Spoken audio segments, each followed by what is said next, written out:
ऋषिवर का ध्यान भंग हो गया।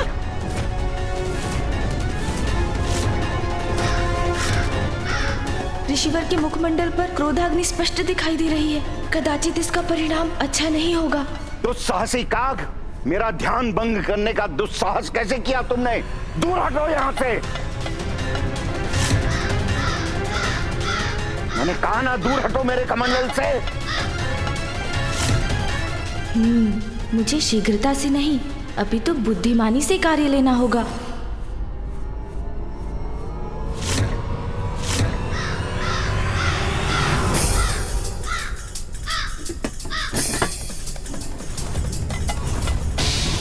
इस काग का इतना दुस्साहस मेरे कमंडल का जल पीने को आतुर है।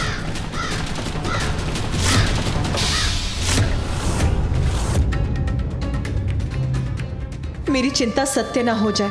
कहीं क्रोधावश ऋषिवर गणेश को दंडित करने के लिए उसे श्राप ना दे दे। गणेश, ऋषिवर को और क्रोधित मत करो। इसी पल लौट आओ, मुड़ जाओ वहां से।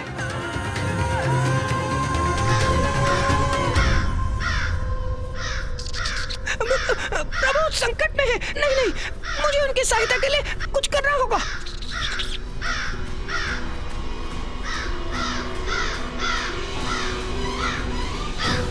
मुझे क्षमा कर दीजिए प्रभु, मेरे पांव तो ऋषि अगस्त के भय के कारण जड़ हो गए हैं, आगे ही नहीं बढ़ रहे हैं।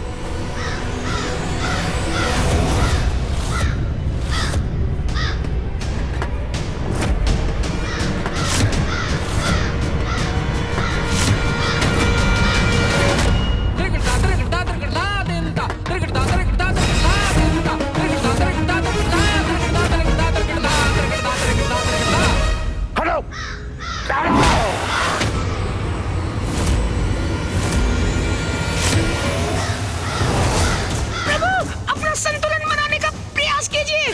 प्रभु तो नीचे गिर रहे हैं।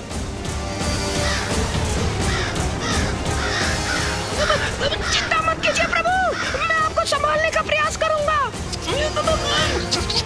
प्रभु, मैं आ रहा हूँ प्रभु, मैं आ रहा हूँ। प्रभु, आप कुशल तो हैं? ऋषिवर ने तो आपको आकाश में ही भेज दिया था। हाँ मूषक जी, मैं सुरक्षित हूँ, कुशल भी हूँ। जो हुआ उसमें ऋषिवर का कोई दोष नहीं है। वो तो मात्र अपना कमंडल सुरक्षित करने के लिए अपने हाथ से मुझे दूर करने का प्रयास कर रहे थे और उनका हाथ मेरे पंख पर लग गया, जिससे मैं दूर आकाश की ओर चला गया। सुरक्षित है मेरे पुत्र गणेश। प्रभु, मेरी विनती स्वीकार कीजिए, यहाँ से लौट चलिए। महादेव, माता पार्वती, कुमार कार्तिकेय से विचार विमर्श कर प्रभु माँ लोपामुद्रा को नदी रूप में प्रवाहित करने की कोई और युक्ति सोचनी होगी हमें। किंतु अब हमारा यहाँ रुकना उचित नहीं। ऋषिवर के क्रोध से पार पाना कठिन है प्रभु। व्यर्थ चिंता कर रहे हैं सभी। गणेश अपना दायित्व निभाना भली भांति जानता है।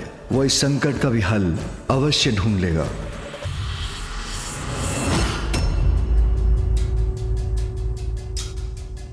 अब दूर हट गया वो काग, पुनः ध्यानस्थ होता हूं मैं।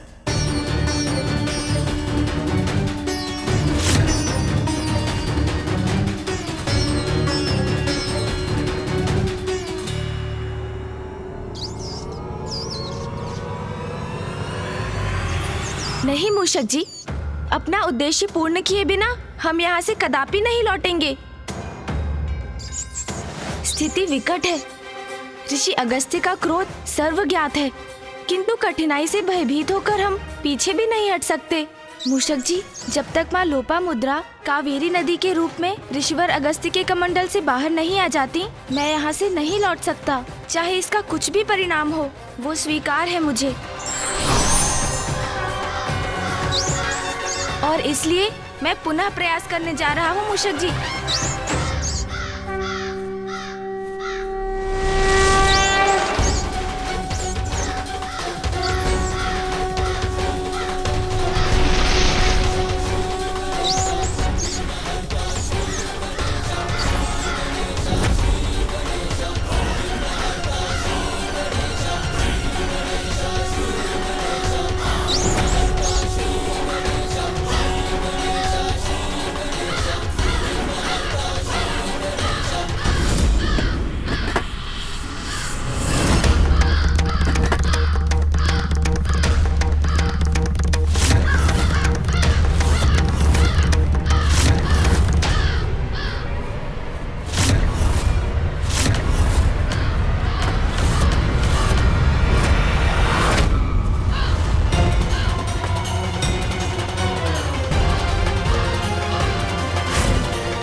पुनः आ गए काग।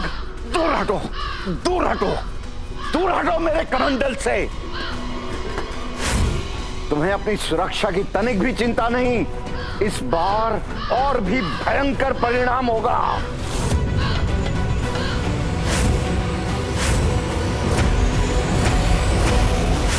दूर हटो, दूर दूर हटो। काग, तुमने मेरी चेतावनी सुनी नहीं? दूर हटो यहां से।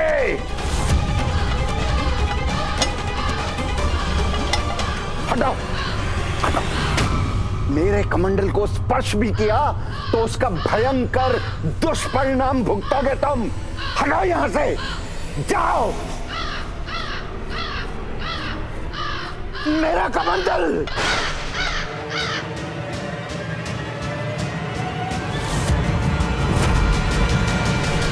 उद्दंड काग, इस कमंडल को सुरक्षित स्थान पर रखते ही तेरी उद्दंडता का कठोर दंड दूंगा मैं।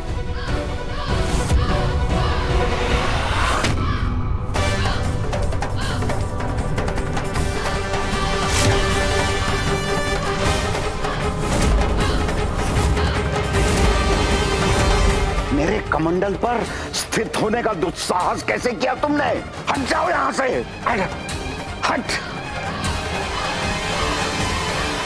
काग हठी होते हैं ये तो सर्व ज्ञात है, किंतु तुम्हारा हठ साधारण नहीं है। इतना साहस तो कोई साधारण काग नहीं कर सकता। मुझे क्षमा करें ऋषिवर, किंतु इस कमंडल को तो गिराना ही होगा, और इसे गिराएंगे आप। तुम्हारा मेरे कमंडल पर स्थित होना उचित नहीं है। हट, हट, हट, हट, हट, हट, हट, हट।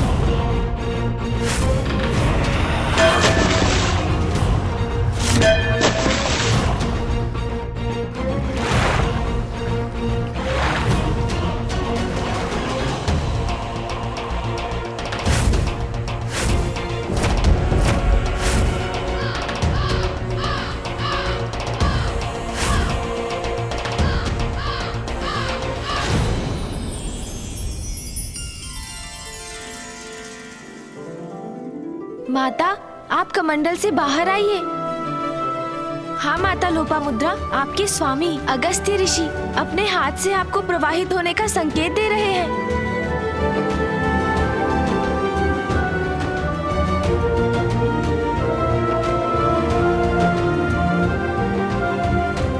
आप अपने जल को प्रवाहित कीजिए माता।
इतना बड़ा अनर्थ कैसे किया तूने?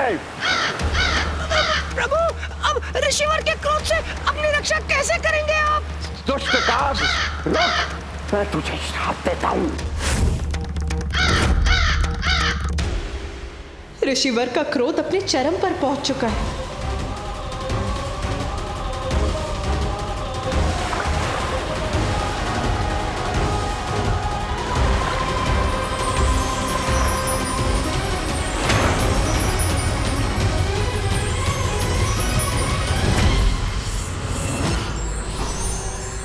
ऋषि अगस्त्य। मोहवश कितनी बड़ी भूल कर बैठा मैं, जन कल्याण में बाधित बन बैठा।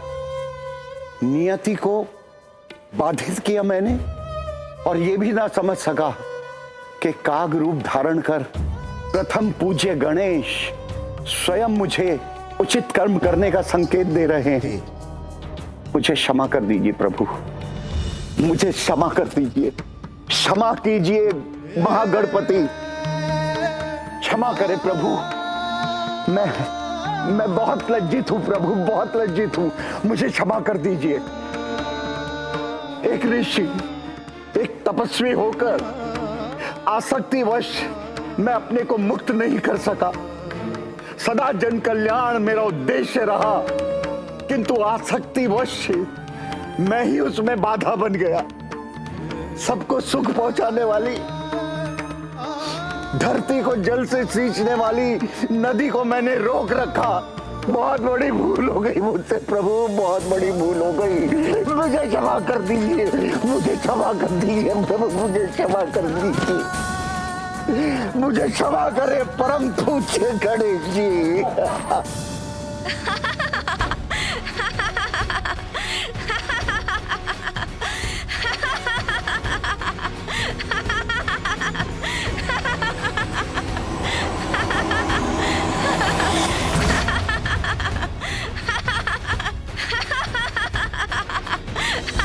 आप मेरी भूल पर हंस रहे हैं परम पूज्य गणेश, उचित है।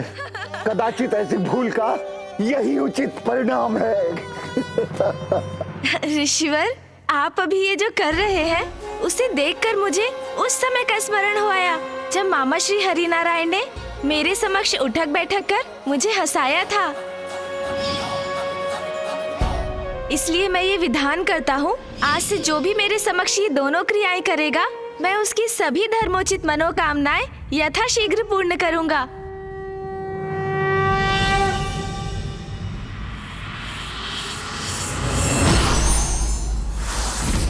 और ऋषिवर, आप भी मुझे क्षमा करें।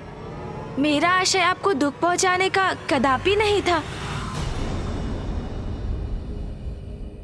भूल तो मुझसे हुई थी, मेरे द्वारा सागर जलपान से ही यहाँ सूखा पड़ा था। उसी सूखे की समाप्ति के लिए नदी प्रवाहित करना चाहता था, किंतु पत्नी प्रेम वश में उसमें स्वयं बाधा बना। ये भी भूल गया कि लोपामुद्रा का जन्म दक्षिण के अकाल को समाप्त करने के लिए ही हुआ था। किंतु अब तो भूल का सुधार भी हो चुका है। देखिए ना ऋषिवर, अब तो नदी प्रवाहित भी हो रही है।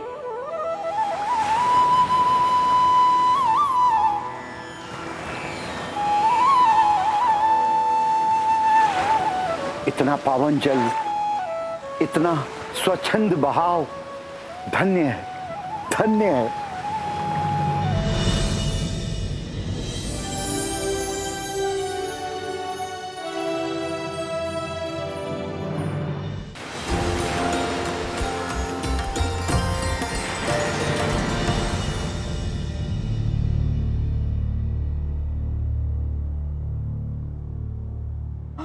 प्रभु,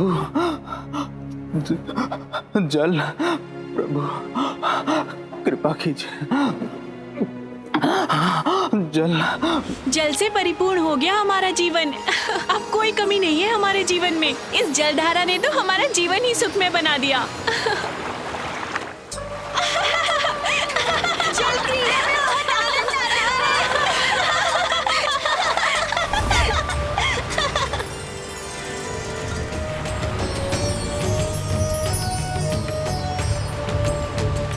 धन्य है कावेरी नदी, धन्य है विघ्नहर्ता गणेश जी, जिन्होंने मेरे मोहपाश को मिटाया, मेरे सत्कर्म के मार्ग में आए विघ्न को दूर किया, लोपामुद्रा को कावेरी नदी के रूप में मुक्त किया।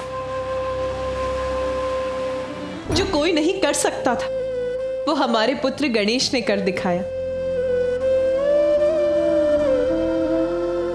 घटनाओं के इस क्रम ने मुझे महादेव के समक्ष अपनी चिंता व्यक्त करने का अवसर नहीं दिया, किंतु अब सभी के यहाँ से प्रस्थान के बाद मैं उन्हें अपनी दुश्चिंता के विषय में बताऊंगा। कदाचित अभी उसमें विलंब नहीं हुआ है।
मनोरंजक है तुम्हारी क्रीड़ा, किंतु इसका अंत तुम्हारे अंत के साथ ही होगा, क्योंकि सर्वश्रेष्ठ जलंधर से किसी का बच पाना असंभव है।